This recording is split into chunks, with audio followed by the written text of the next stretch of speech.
it's Dale here. Today I'm going to talk to you about using metallic flakes. I just love these things. You can see some of the colours we have.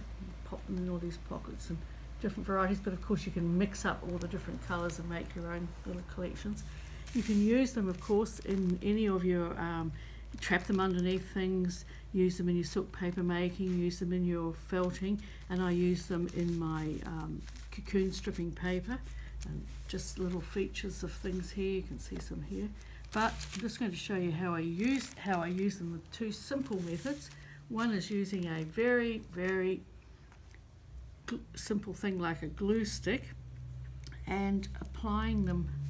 I'll do a little line with the glue stick so you can see the glue. Pop it down, pop the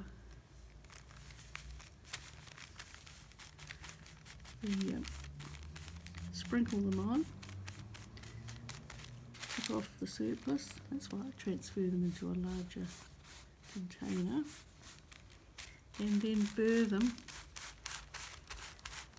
put them down, and then once you've burred them with the back of the spoon, or in my case I'm just using my fingers, you've got a surface that's all ready for stitching, working on.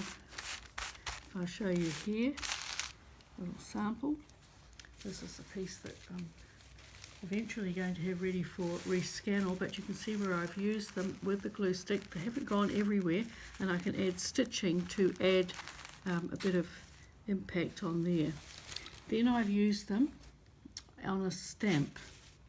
So by souping up your favourite stamp with glue,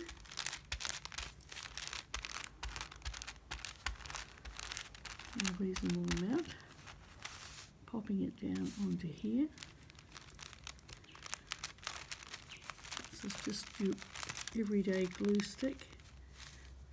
It's not always perfect, but that doesn't matter. And again, popping the foils on metallic flakes. So it's exciting at our house when these things arrive, because when we open them up in the kitchen, we have flakes everywhere. So there you've got the impression of the stamp in this case, but I'll show you one other one that I've done. This is using, obviously, kiwi stamp, putting it on and then stitching down. Here I've used the leaf onto a piece of felt actually, and how that's with silver and how good that has come up. And you can also use them on paper.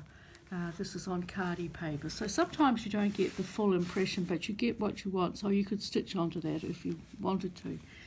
So that's one way that they can be used. Glue stick, very, very easy.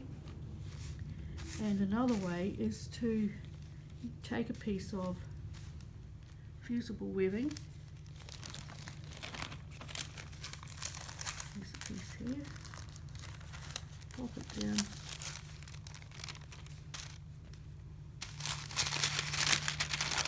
and iron it to surface. I use this on different fabrics, and then, like you did before, put